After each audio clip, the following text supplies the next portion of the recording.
Good evening and salutations, my GH fans. I'm not gonna lie, this episode,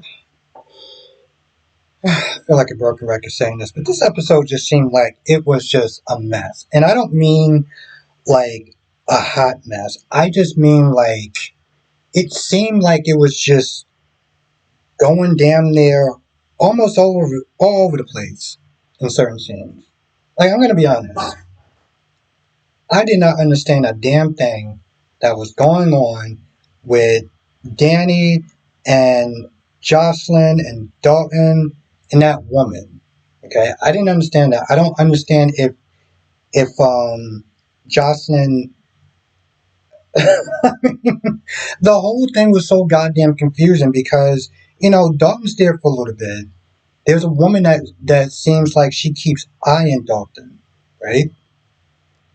I understood it a little bit, but I didn't understand what Jocelyn was doing. I think that was the part that was so confusing. So yesterday, Sitwell met with Dalton, or maybe the day before, and was like, "Hey, listen, this person is coming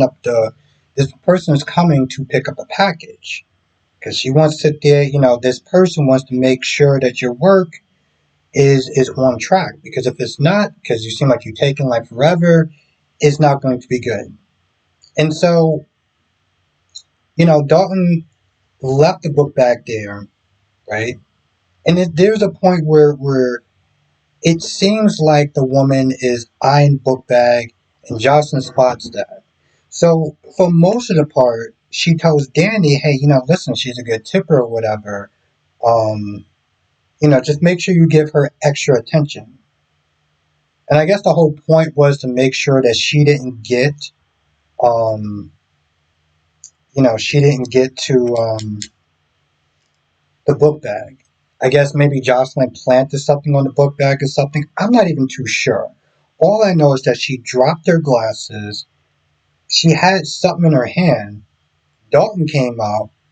And then, they continue having this conversation about some sort of deadline and article or something like that.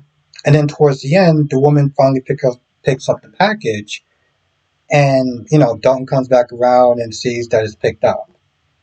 And Jocelyn, I can't tell if she looked like she's frustrated or if the mission was accomplished because she's texting, I'm assuming, Vaughn.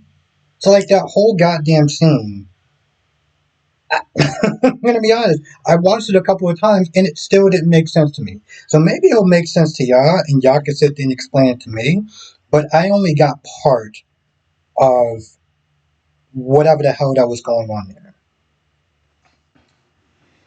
This conversation with Jason and Sasha, I don't know what to make of it. Because I don't want to sit there and say it was entirely pointless. Maybe they're hinting at, because there's a point where she's like, you need to get back out there, you need to start dating, you're a good guy. We already know that Kelly T is coming back. We don't know if she's going to be Brit or not, but, the timing makes sense, right? There's a point where he's talking. And I honestly tell you the truth, most of the stuff, to me, just seems somewhat irrelevant. Because, towards the end, Jason drops Sasha off to Robert, right?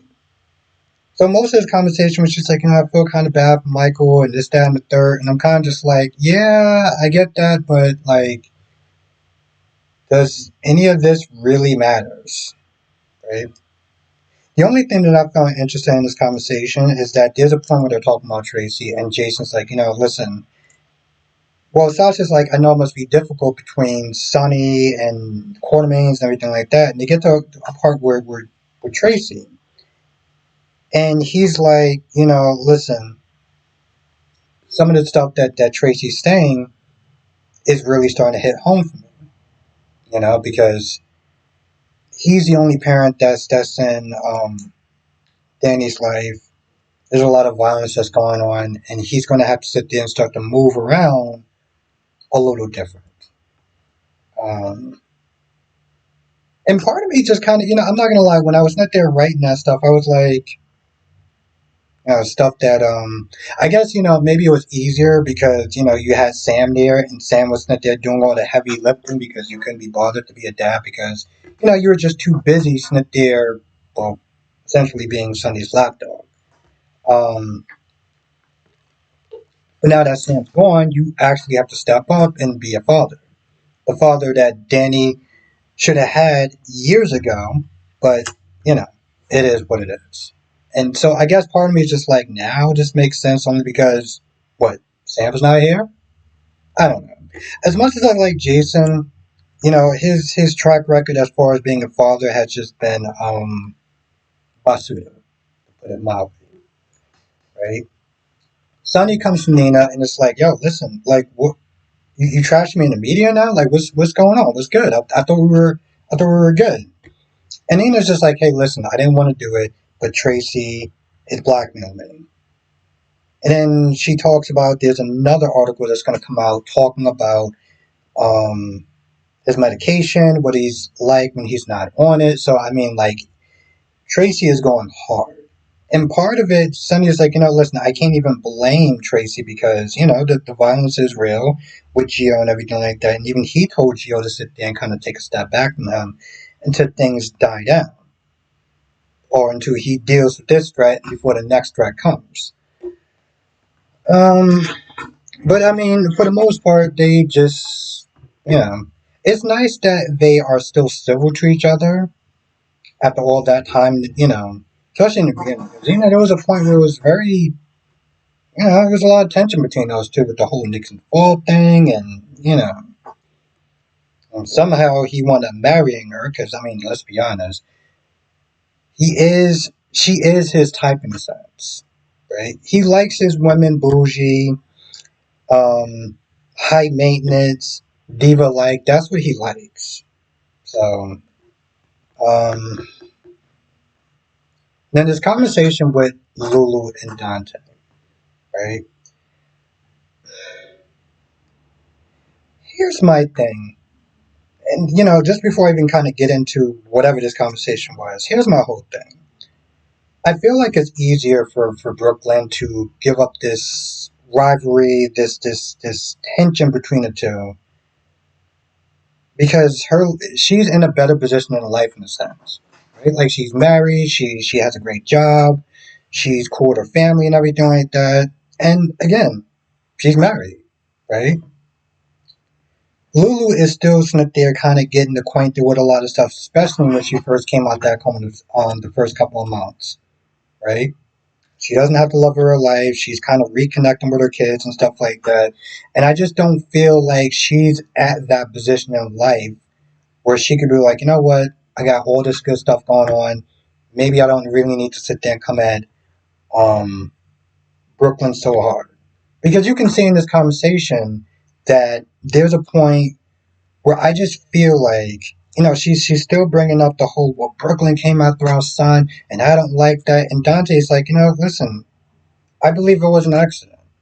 I wholeheartedly believe it was an accident.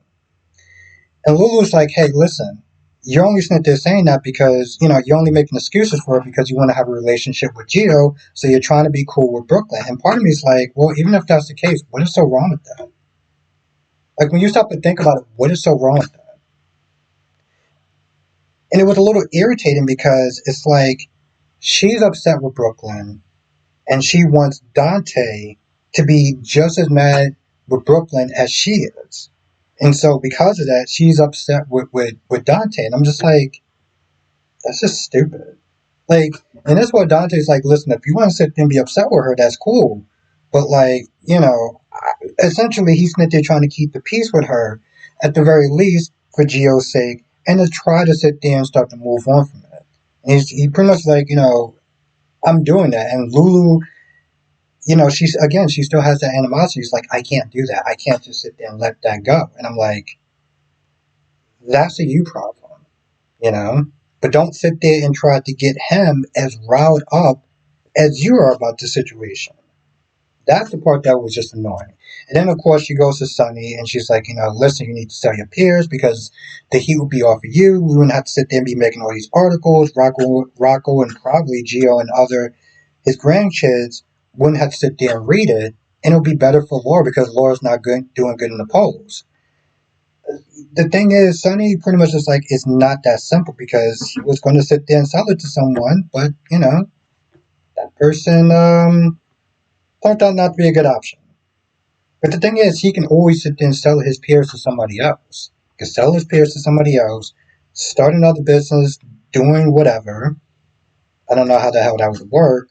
Because essentially what it comes down to, it just seems, and maybe this is the impression that I'm getting from the show, the storyline, is that if Sonny loses to Piers, he's going to have no choice but to leave Port Charles. Right? Because that's where all his clean money is at, allegedly. And if he loses to Piers, then he has to leave town. Otherwise, I'm assuming that he gets like racketeering charges. I don't know. I'm not even.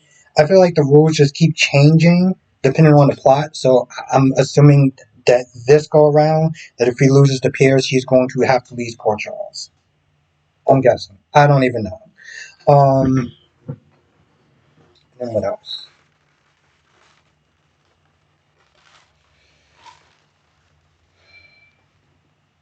Oh, and then Rocco meets up with Leisel to sit there and get a better idea of Brit. And so she tells him the stories and everything like that. And, basically, I don't know.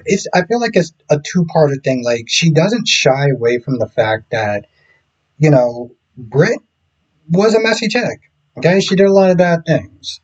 But then she also sits there and says that the people that are upset with her are small-minded. So I'm like, well, what is it?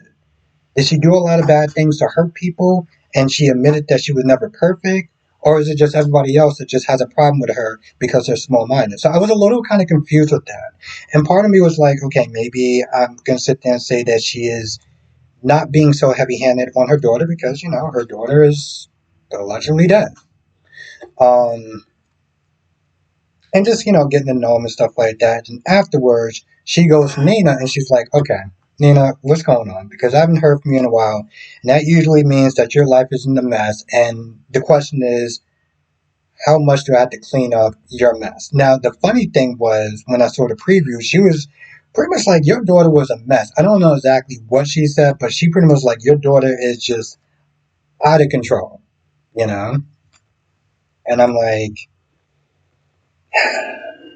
Hazel, you came back in the right time because if anybody could sit there and get through to Willow, because it clearly is not going to be her own damn mother, then it's going to have to be Aunt Britt. I mean, Aunt Leisel. By the way, what is Britt? What is Britt to Willow?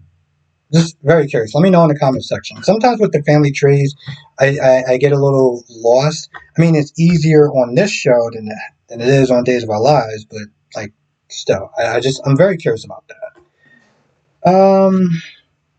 Anna is just talking to Felicia about Vaughn and just connecting the dots. And basically, Snitty is saying that Vaughn was Snitty trying to get close to Emma, and Emma pretty much kind of followed Dalton to this new school, so it's not a coincidence. And of course, Felicia is Snitty trying to dumb it down by basically being like, "Are you saying what you want to see? Are you just a concerned grandmother?" And, essentially, the conversation doesn't really go anywhere except for the fact that, like, Anna's connecting the dots. That is essentially about it in a nutshell. So yeah, I guess this is probably going to be the last time we're going to sit there and see Sasha for a while. Now, I'm not saying that she's gone, because, people have come back, but, like, as far as it is for a while, just like, what's his name? Jermaine said, not forever, but, just for a while. And by Jermaine, I mean Jermaine, aka Damien, on Y&R.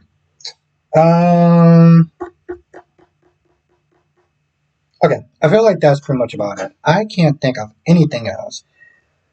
But if I missed anything, write in the comment section below. Come to the live stream tonight, 8 p.m. Eastern, 5 p.m. Pacific. I'll be talking about all the shows. As you know what they are, and I'll see you in the next video.